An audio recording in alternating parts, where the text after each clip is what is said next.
Siempre me gustó caminar por mi colonia. A mis 18 años, conocía cada rincón, cada esquina. La tortillería, a solo unas cuadras de mi casa, era una de mis paradas diarias. Ese día, como cualquier otro, me ofrecía ir a comprar tortillas para la cena. Lo que nunca imaginé fue que esa rutina diaria se convertiría en una pesadilla de la que aún no logro despertar. La tortillería era un lugar sencillo, con paredes de ladrillo y un letrero desgastado por los años. Pero esa tarde, al llegar, noté algo diferente. La puerta principal estaba entreabierta, y no había nadie en el mostrador. El calor del horno llenaba el aire, pero el lugar estaba desierto. «Hola». Llamé, pero solo el eco de mi voz me respondió. Decidí esperar unos minutos, pensando que el encargado había salido un momento. Sin embargo, la curiosidad comenzó a ganar terreno. Al fondo del local, vi una puerta que nunca antes había notado. Una puerta de madera vieja, con un marco pintado de rojo. Empujado por una sensación extraña, me acerqué y la abrí con cuidado.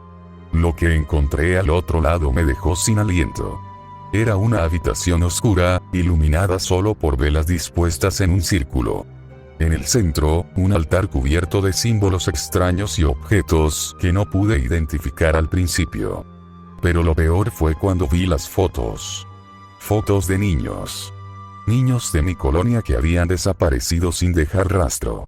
Reconocí a varios de ellos. El pequeño Juanito, que había desaparecido hacía 2 meses. Ana, la niña que jugaba en el parque cada tarde. Y otros más cuyos nombres no lograba recordar en ese momento, pero cuyas caras estaban grabadas en mi memoria. El aire se volvió más pesado. Un escalofrío recorrió mi espalda y sentí que debía salir de allí, pero mis piernas no respondían. Escuché murmullos, voces bajas que rezaban en un idioma que no comprendía. Me di la vuelta y los vi. Un grupo de personas, con túnicas negras, rodeando el altar. No podía distinguir sus rostros, pero una figura se destacó. Uno de ellos llevaba un collar de conchas blancas que brillaban a la luz de las velas. Sus ojos se encontraron con los míos. Corrí. Corrí como nunca antes lo había hecho. Salí de la tortillería sin mirar atrás, con el corazón latiendo desbocado. Llegué a mi casa sin aliento, tratando de explicar lo que había visto, pero mis palabras se atropellaban unas con otras. Nadie me creyó. Dijeron que estaba inventando cosas, que había visto demasiadas películas de terror o jugado demasiados videojuegos de arcade. Esa noche, la inquietud no me dejó dormir. Me quedé en la sala, tratando de calmar mis pensamientos. Fue entonces cuando escuché la puerta principal abrirse. Era mi hermano mayor, regresando tarde como solía hacerlo. Me levanté para saludarlo, pero cuando lo vi, mi sangre se heló. Alrededor de su cuello, llevaba el collar de conchas blancas. Nuestro intercambio fue breve, y él no pareció notar mi mirada aterrada. Se fue a su habitación, dejándome paralizado en el pasillo. La realización me golpeó como un mazazo. Mi propio hermano era partícipe de esos rituales. ¿Cuántos más en la colonia estarían involucrados? ¿Y qué significaba eso para mí? Desde esa noche, el miedo se ha convertido en mi constante compañero. No sé en quién confiar ni cómo escapar de la sombra que se cierne sobre mi vida. Solo sé que debo mantenerme alerta, porque los ojos de aquellos con túnicas negras, y el brillo de esas conchas blancas, me siguen observando. Desde 2011, cuando yo tenía ya una casa donde vivir y una esposa perfecta, recordé aquella noche cuando tenía 5 años, estaba solo, ya que mis padres se habían ido a hacer las compras. En ese momento, aproveché para ir a el sótano, pues mis padres me decían que no fuese ya que me podría tropezar debido a la oscuridad. Nosotros vivíamos en un bosque bastante denso, donde yo disfrutaba con mi hermana y jugábamos juntos allí, pero yendo a el sótano, oí las hojas agitarse, y la lluvia lluvia que se escucharía con normalidad, pero, había algo más ya que se oían fuertes pasos y el suelo temblaba. Me olvidé del sótano y salí a ver por la ventana, no había nada y vivía solo yo con mis padres y mi hermana, no teníamos vecinos que hagan tal ruido por la noche, teníamos una carretera al lado y por ahí pasaban coches pero un coche no había sido el productor de los sonidos, por lo que con miedo, me fui a dormir y mis padres dijeron que era mentira, que era mi imaginación.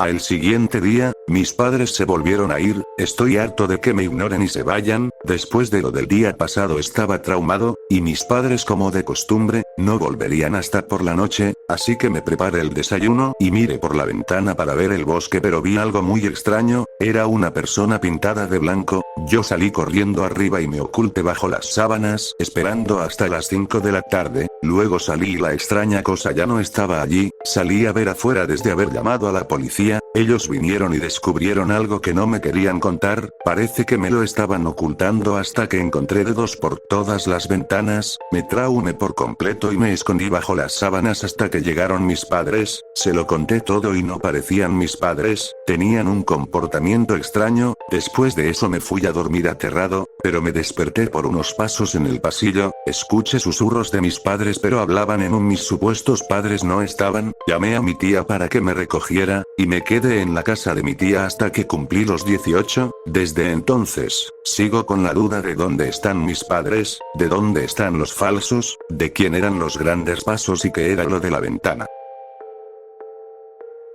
Cada caso tiene su propia oscuridad, pero este fue un verdadero descenso a los abismos del horror humano. Soy el detective Carlos Méndez, y esta es la historia que aún me atormenta cada nuevo día. Todo comenzó una mañana ordinaria. Recibimos una llamada del vecindario de Las Flores, un lugar tranquilo y acomodado donde nunca pasa nada. La señora García, una anciana amable que siempre tenía galletas para los niños, había encontrado algo perturbador en su jardín. Los restos desmembrados de un gato, cuidadosamente dispuestos en un patrón ritualista. Mis colegas y yo descartamos inicialmente la posibilidad de algo más siniestro que un acto vandálico. Fue nuestro primer error. El segundo evento ocurrió semanas después, en la misma zona. La familia López llamó desesperada a la estación. Su niñera, una joven estudiante universitaria, había desaparecido sin dejar rastro. Después de una búsqueda exhaustiva, encontramos su cuerpo en el cobertizo del jardín, desmembrado de la misma manera que el gato de la señora García. La diferencia era que ahora había símbolos tallados en las paredes del cobertizo, extraños y perturbadores, que parecían hablar de antiguos rituales y sacrificios. El tercer evento finalmente nos llevó a conectar los puntos. La familia Torres, que había contratado al mismo anciano jardinero, encontró a su cocinera ahorcada en la cocina, con el cuerpo colgando de una cuerda hecha de ramas y hojas, meticulosamente trenzadas. La escena era grotesca. La mujer tenía los ojos abiertos, una expresión de terror grabada en su rostro, y un mensaje escrito con su propia sangre en la pared. Él viene por ti. Las pistas eran escasas, pero había un nombre que aparecía repetidamente en las declaraciones de los testigos. Don Anselmo, el anciano jardinero. Nadie sabía mucho de él, excepto que aparecía todas las mañanas ofreciendo sus servicios de jardinería y fumigación. Era una figura inofensiva, casi entrañable. Sin embargo, un detalle se repetía en todos los testimonios. Siempre llevaba una mochila grande y sucia. Empezamos a investigar más a fondo. Descubrimos que don Anselmo no tenía registro de nacimiento, ni familiares conocidos. Nadie sabía dónde vivía. Era como si hubiera surgido de la nada. Pero el verdadero golpe vino cuando conseguimos acceso a su mochila. Dentro, encontramos una colección de cuchillos, frascos con líquidos extraños, y un diario detallando cada uno de sus asesinatos, con fechas, nombres y rituales precisos. El horror culminó cuando lo arrestamos en la casa de los Hernández. Había convencido a la familia de que su perro estaba enfermo y necesitaba ser sacrificado para salvar a su hijo. Cuando llegamos, encontramos a don Anselmo con el cuchillo en la mano, listo para matar al perro mientras recitaba una oración oscura. La familia estaba paralizada por el miedo, hipnotizada por sus palabras. Don Anselmo confesó sus crímenes sin mostrar remordimiento. Cada asesinato era para él un acto de purificación, una ofrenda a antiguos dioses olvidados. Sus víctimas eran los trabajadores del hogar, aquellos que él consideraba impuros y sacrificables. El juicio fue rápido, y don Anselmo fue declarado culpable y sentenciado a cadena perpetua. Sin embargo, el verdadero terror nunca desapareció del vecindario de Las Flores. A veces, en la noche, algunos vecinos dicen escuchar su voz, susurros oscuros llevados por el viento, recordándoles que el mal puede esconderse detrás de la máscara más inofensiva.